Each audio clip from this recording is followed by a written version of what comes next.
50 metre છે. પેલા આટલું પકડીએ જે આપ્યું છે. પરિમિતિ એટલે લંબાઈ પહોળાઈના સરવાળાના ડબલ. બરાબર કેટલા છે? 50. હજી આ બગડાને આમ કાપીએ તો 25 થાય. તો લંબાઈ પ્લસ પહોળાઈ બરાબર 25. એટલે હા, આટલે સુધીની વાર્તા પૂરી થઈ ગઈ.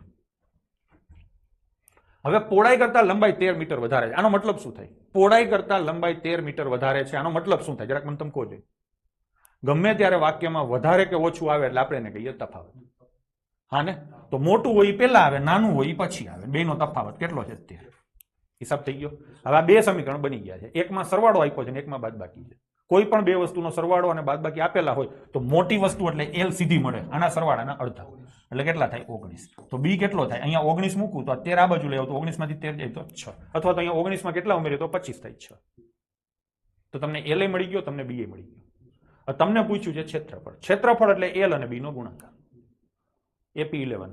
તો એલ અને બી નો ગુણાકાર કેટલો થાય બેટા? 19 ગુણ્યા 6 એટલે 114 થાય.